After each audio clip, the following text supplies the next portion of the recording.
नमस्कार, मी श्रीधर जोशी. आपण पाहतात व्हिडिओ चॅनल कर्मचारी व अधिकारी मित्र. बंधुभगिनींनो, आज बुधवार दिनांक 1 एप्रिल 2026 आणि हा व्हिडिओ आहे व्हिडिओ क्रमांक 530. मित्रांनो, या व्हिडिओमध्ये जे महाराष्ट्र नागरी सेवा शिस्त व अपील नियम 1979 ह्या पुस्तकाची जी 6वी आवृत्ती प्रसारित केली त्याचा पुस्तक परिचय एक विष्णुकांत बोरसे अभ्यासक यांनी केलेला आहे. तर त्याबाबत एक थोडी माहिती आणि आपण विचारलेल्या प्रश्नाला मी उत्तर देणार आहे. तर पहिल्यांदा मी सांगितलं त्याप्रमाणे महाराष्ट्र नागरी सेवा शिस्त व अपील नियम 1979 या पुस्तकाची जी 6वी आवृत्ती आहे त्याच्याविषयी या पुस्तकाविषयी मी माहिती पूर्वीच आपल्याला दिलेली आहे आणि मी केलेल्या आव्हानाला प्रतिसाद म्हणून अनेकांनी पुस्तकं खरेदी केली. 50% पुस्तकं संपली देखील. आणि त्यांनी मी गेल्या वेळा आवाहन केलं होतं की आपण पुस्तक घ्या आणि आपण ज्या कार्यालयात काम करतात तिथे जो आस्थापनाविषयक बाबी हाताळणारा कर्मचारी किंवा असतील किंवा आपले नियुक्ती अधिकारी असेल त्यांना आपण पुस्तक द्या, जेणेकरून त्यांच्याकडे पुस्तक गेलं तर कर्मचाऱ्यावरही अन्याय होणार नाही आणि जे गैरवर्तन करणारे कर्मचारी असतील त्यांना योग्य प्रकारे शिक्षा दिली जाते. आता ह्या पुस्तकाचा परिचय जरी मी थोडा पूर्वी जरी करून दिला असतील तरी एक विष्णुकांत बोरसे नावाचे विभागीय चौकशी अभ्यासक आहे. त्यांचा देखील एक यूट्यूब चॅनल आहे ePrakshan.com.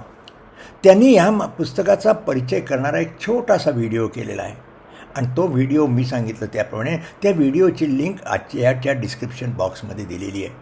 तर आपण जरूर तो व्हिडिओ पहा. अर्थात आपल्याला पुस्तकाची माहिती जरी असली तर पुस्तकाचा त्यांनी जो परिचय दिलेला आहे त्याच्यावरून अधिक माहिती आपल्याला मिळू शकेल. अर्थात पुन्हा एकदा मित्रांनो सांगतो, सर्वांनाच आपल्याला सांगतो की ही पुस्तकाची जी माहिती दिली जाते व्हिडिओमधून दिली जाते ह्याचा माझा कुठलाही लभ्यांश नाही.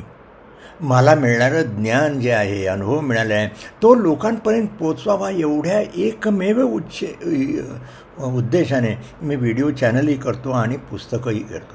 पुस्तकाच्यासाठी कुठल्याही प्रकारचं मानधन घेतलेलं नाही. मी अनेक वेळा वारंवार सांगितलं आहे, पण तरी देखील मी पुन्हा सांगत असेल मी कदाचित कोणा आपल्या मनामध्ये येईल की का सांगतो म्हणून मी हा खुलासा केला.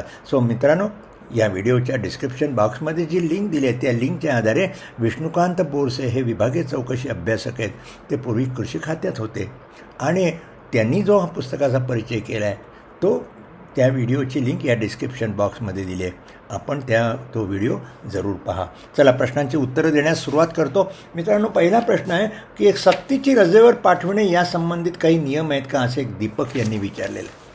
तर मित्रांनो, आपल्याला सांगायला पाहिजे सक्तीची रजा अशा रजेचे खूप प्रकार आहे. अर्धवेतनी रजा, पूर्ण वेतनी रजा, वैद्यकीय रजा वगैरे.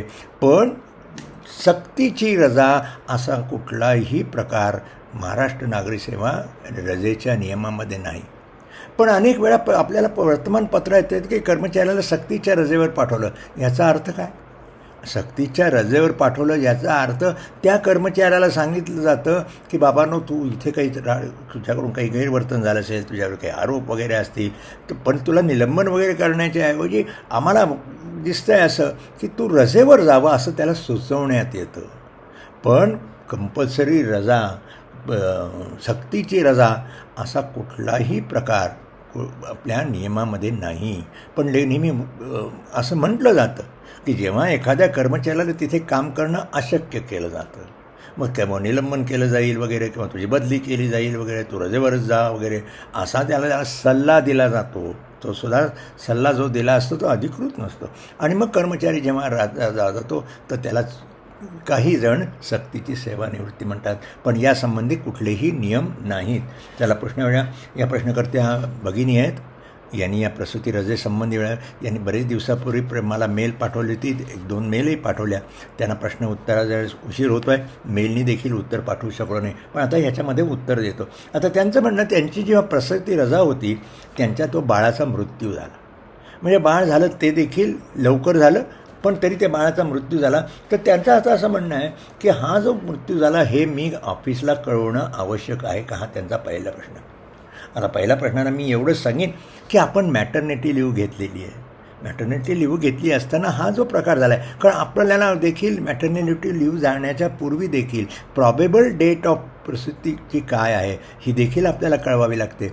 आणि त्यामुळे जे आपल्याला थोडंसं अकाली मोल झालं आणि ते काही दिवसांनी दगावलं तर ही माहिती आपण कार्यालयाला देणं आवश्यक आहे. आता याच्यासंबंधी कुठे नियमात जरी तरतूद नसली तरी कर्मचाऱ्याला एक चांगला कर्मचारी म्हणून असतं किंवा आपल्याकडे जी इंटिग्रिटी असा मनुष्य एक शब्द असते की कर्मचाऱ्याकडे सचोटी असली पाहिजे. सचोटी म्हणजे काय की आपणहून काही गोष्टी ज्या सेवाविषयक बाबी असतील त्या आपण कार्यालयाला कळवल्या पाहिजेत. उदाहरणार्थ एखाद्या कर्मचाऱ्याला कुठेतरी त्याच्यावर गुन्हा दाखल झाला त्यांनी ही आपणहून माहिती कार्यालयाला देणं पाहिजे. तर म्हणून मी आपल्याला सांगेन की प्रसूती रजा झाल्यानंतर मूल जगावलं असलं तरी आपल्याला ते कार्यालयात कळवणं आवश्यक आहे. आता आपण तुम्ही म्हटलं त्याप्रमाणे तुम्हाला मॅटर्निटी लिव्ह घेता येईल का? तुम्ही घेतली ती लिव्ह घेतली पाहिजे. आता मूल दगावलं पण तरी जेव्हा एखाद्या स्त्रीला अशा परिस्थितीमध्ये तिला ज्या काही वेदना झाल्या असतात किंवा काही वैद्यकीयदृष्ट्या त्याला विश्रांतीची आवश्यकता असते त्यामुळे ती रजा आपल्याला घेता येऊ शकेल. आता तिसरं आपल्याला म्हटलं की आज मी सांगितलं मूल दगावलं तर मॅटर्निटी घेता येईल का? तर नियम 74 जो महाराष्ट्र नागरी सेवा रजेचे नियम आहेत त्यात नियम 74 पहा म्हणजे आपल्याला लक्षात येईल. आता एकदा तुम्ही मॅटर्निटी लिव्ह घेतलं तर दुसऱ्यांदा घेता येईल का? तर नियमामध्येच तरतूद आहे की जेव्हा एखाद्या स्त्रीला जिवंत 2 अपत्य असतील जिवंत असेल तर त्यानंतर त्यांना घेता येणार पण 2 असेपर्यंत त्यांना मॅटर्निटी लिव्ह घेता येईल. चला प्रश्न क्रमांक 3कडे जाऊ. हे हरिश्चंद्र खोटीकर म्हणून आहे यांचं असं म्हणणं आहे की एखाद्या कर्मचाऱ्यामध्ये विभागीय चौकशीच्या बरोबर दोषारोपाबद्दल लिस्ट ऑफ विटनेसेस असतात. त्या लिस्ट ऑफ विटनेसेस जर काही कोणी दिलेच नसतील तर अशा वेळेस काय करावं?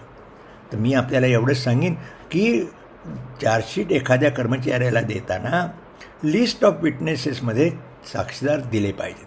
आता आपण आपल्या प्रश्नामध्ये म्हटलेलं आहे की जर त्या डॉक्युमेंट ती जी आहेत लिस्ट ऑफ डॉक्युमेंट पण दिली आहे त्या डॉक्युमेंटच्या आधारे दोषारोप सिद्धच होत असतील तर विटनेसेस द्यायची जरूर नाही का?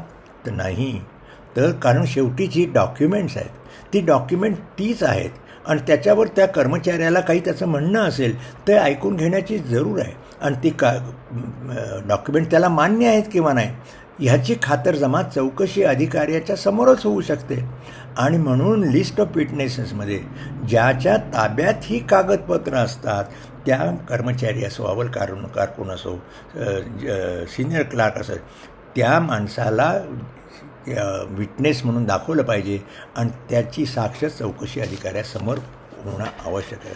तर या संदर्भात काही सुप्रीम कोर्टाचे आणि दिल्ली हायकोर्टाचे निर्णय आहे ते मी गुगल ड्राईव्हवर अपलोड करून त्याची लिंक या व्हिडिओसोबत दिलेली आहे. ते आपण जर डाउनलोड करून जर पाहिलेत जी निकालपत्र आहेत त्यावरून आपल्याला लक्षात येऊ शकेल की विटनेसेस असणं आवश्यक आहे. कारण ही ओरल इन्क्वायरी आहे आणि नैसर्गिक न्यायाच्या तत्वाप्रमाणे कुठल्याही जी डॉक्युमेंट्स आहेत ती जर त्या कर्मचाऱ्याच्या अगेन्स्ट असतील तर त्याच्या संबंधीची प्रश्न चौकशी अधिकाऱ्यांनी किंवा जो प्रेझेंटिंग ऑफिसर्स आहे त्यांनी ज्याच्या ताब्यात ही कागदपत्रं आहेत त्याला प्रश्न विचारून ही कागदपत्रे जेन्युइन आहेत वगैरे याची माहिती तिथे घेऊन त्याच्यावर उलट तपासणी करण्याची संधी औपचारिक कर्मचाऱ्याला देणं आवश्यक आहे. चला प्रश्न क्रमांक 4. या प्रश्नकर्त्यांचं म्हणणं आहे की एखादं जेव्हा कार्यालय वरच्या कार्यालयाला एखाद्या कर्मचाऱ्याविरुद्ध विभागीय चौकशी करण्याचा जेव्हा प्रस्ताव पाठवतो त्याची प्रत कर्मचाऱ्याला देणं आवश्यक आहे. त्या कर्मचाऱ्याला त्याची प्रत देण्याची आवश्यकता नाही. तसा कुठल्याही नियमामध्ये तरतूद नाही. कारण शेवटी त्यांनी प्रस्ताव आहे हा प्रस्तावावरून उद्या एखाद्या वरचं जे कार्यालय एखाद्या विभागीय चौकशी करणारही नाही त्यामुळे त्याची प्रत देण्याची आवश्यकता नाही. जेव्हा आपल्याला दोषारोपपत्र त्या कर्मचाऱ्याला संबंधित नियुक्ती अधिकाऱ्यांकडून किंवा शिस्तभंग विषयाकडून निर्गमित होईल तेव्हाच त्याची प्रत साहजिकच औपचारिक कर्मचाऱ्याला दिली जाईल. या प्रश्नकर्त्यांचा दुसरा प्रश्न आहे की एखादं प्रपोजल 7 महिन्यापूर्वी जर पाठवलं असेल आणि अजूनही दोषारोपपत्र दिलं नसेल तर विभागीय चौकशी कॅन्सल झाली असं म्हणता येईल का? नाही. हा नुसता प्रस्ताव होता. विभागीय चौकशी केव्हा कॅन्सल होते एखादा सुरुवात झाली तर पण अद्यापर्यंत विभागीय चौकशीला सुरुवातच झालेली नाही कारण दोषारोपपत्र निर्गमित झालेलं नाही त्यामुळे ती कॅन्सल झाली वगैरे हा प्रश्नच उद्भवत नाही. आता यांचं म्हणणं आहे की एखाद्या दोषारोपपत्र त्या कर्मचाऱ्याला सर्व केलं आणि त्याला जर संधी दिली गेली नाही तर काय करायचं? दोषारोपपत्र दिल्यानंतर कर्मचाऱ्याला संधी ही दिलीच जाते. ती संधी दिली न देता त्याच्या विरुद्ध कुठलीही कारवाई करता येणार नाही. चला पुढच्या प्रश्नाकडून प्रश्न क्रमांक 5. या प्रश्नकर्त्यांचं एक सर्व्हेअर होतं. 1984मध्ये त्यांची नियुक्ती झाली. आता यंदा पदोन्नतीचं पद होतं ज्युनियर इंजिनियर, पण ते ज्युनियर इंजिनियरची परीक्षा पास झाली नाही आणि म्हणून त्यांना पदोन्नती मिळाली नाही आणि आश्वासित पदोन्नती मिळाली नाही. आणि मग 45 वर्ष झाल्यानंतर त्यांना पदोन्नतीमध्ये सूट मिळाली आणि मग त्यांना 26 ऑक्टोबर 2007मध्ये पदोन्नती मिळाली. आता पदोन्नती मिळाल्यानंतर त्यांची रेग्युलर पदोन्नती मात्र 2018मध्ये झाली. तर आता त्यांचं म्हणणं आहे 10, 20, 30चा आश्वासित प्रगती योजनेचा काय लाभ मिळेल? तर आपल्याला 2007मध्ये 45 नंतर जी आपल्याला मिळालेली आहे पदोन्नती, त्यानंतर 10 वर्षांनी म्हणजे 2017ला आपल्याला पदोन्नती आश्वासित प्रगती योजनेचा लाभ मिळणं आवश्यक आहे. आणि त्यामुळे आणि 2018मध्ये जी नियमित पदोन्नती असेल, पण 2017मध्ये मात्र 10 वर्ष झाल्यामुळे पदोन्नतीचा लाभ मिळणं आवश्यक. आपण जिथून सेवानिवृत्त झालात तिथल्या कार्यालयात जो या आश्वासित प्रगती योजनेचा जो GR आहे 2019चा, तो जोडून आपण ज्या कार्यालयातून सेवानिवृत्त झालात त्यांच्याकडे मग आपल्याला आश्वासित प्रगतीच्या योजनेचा लाभ 2017पासून मिळावा अशी आपण मागणी करावी. चला प्रश्न क्रमांक 6.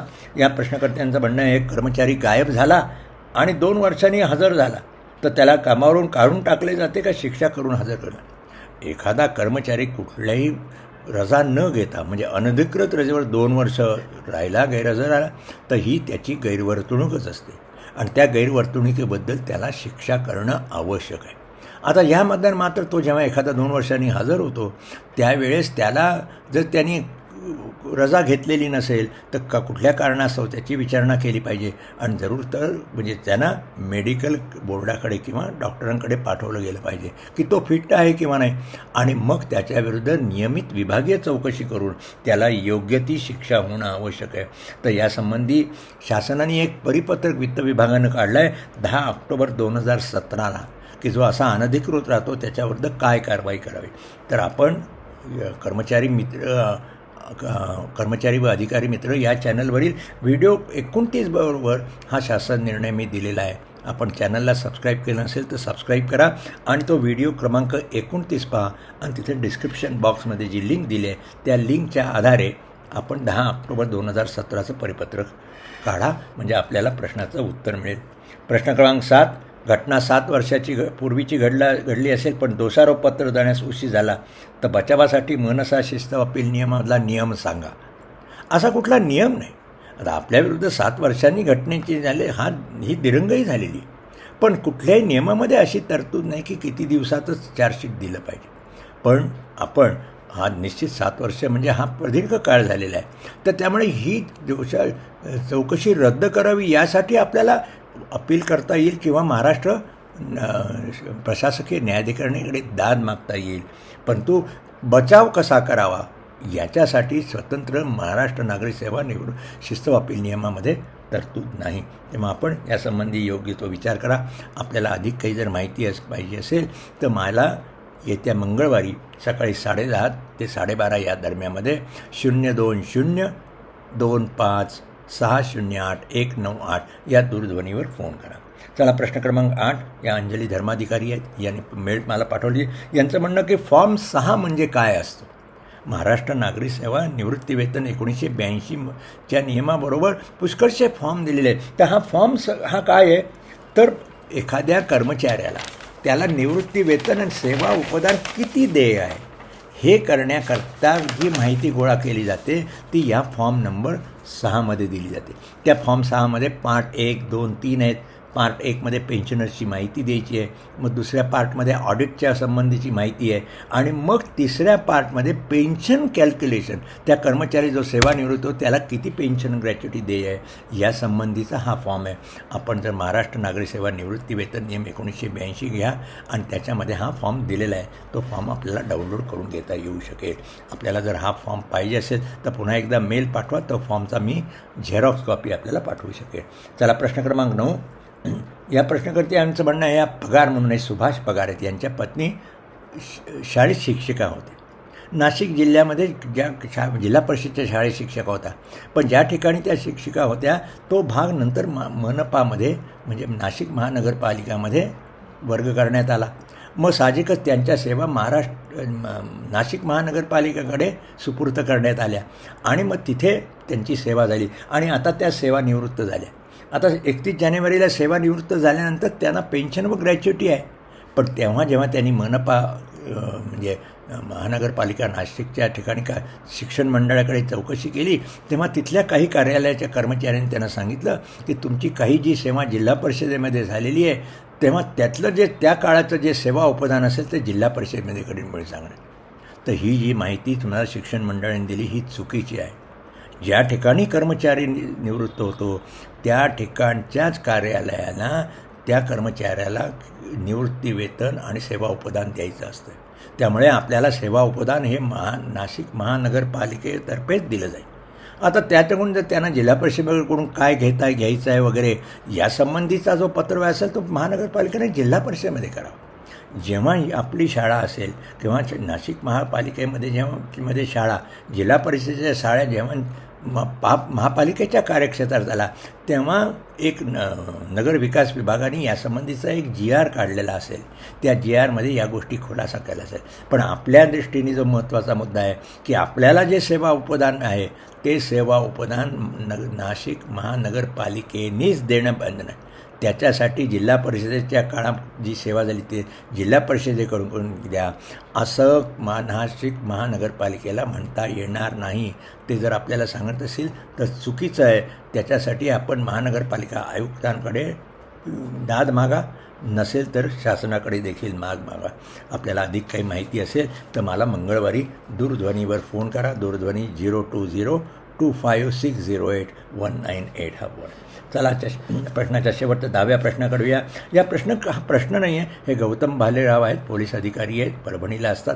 त्यांनी एक सांगितलं की आपल्याला माहिती आहे 1/11/2005 नंतर जे कर्मचारी लागले आणि ज्यांना राष्ट्रीय निवृत्ती प्रणाली लागू करण्यात आली आहे म्हणजे नॅशनल पेन्शन स्कीम, आता यांना देखील राज्य शासनाने एक सुधारित राष्ट्रीय निवृत्ती योजना जाहीर केलेली आहे 20/9/2024ला.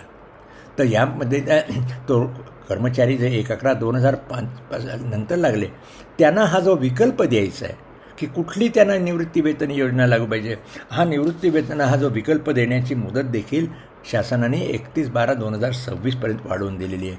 पण या भालेरावांनी जी सूचना केली की ह्याच्या संबंधी एक सविस्तर माहिती द्यावी, तर मी माझे एक सहकारी श्री प्रमोद रेंगे यांच्या सहकार्याने याच्यावर एक स्वतंत्र मी व्हिडिओ करीन आणि तो आपल्या सर्वांपर्यंत पोचवीन. मित्रांनो, खूप वेळ झाला, आता इथेच थांबलो. आपल्याला व्हिडिओ असेल तर लाईक करा, शेअर करा, इतरांना फॉरवर्ड करा. या चॅनलला सबस्क्राईब केलं नसेल तर आपण जरूर सबस्क्राईब करा आणि इतरांना देखील सबस्क्राईब करण्यास सांगत. आणि हो, पुस्तक खरेदी करण्याच्या संबंधी कुठे करावं, ऑनलाईन पुस्तक खरेदी करता येतं त्याच्या संबंधीची माहिती देणारी स्लाईड या व्हिडिओच्या शेवटी दिलेली आहे, ती आपण पाहावी. धन्यवाद.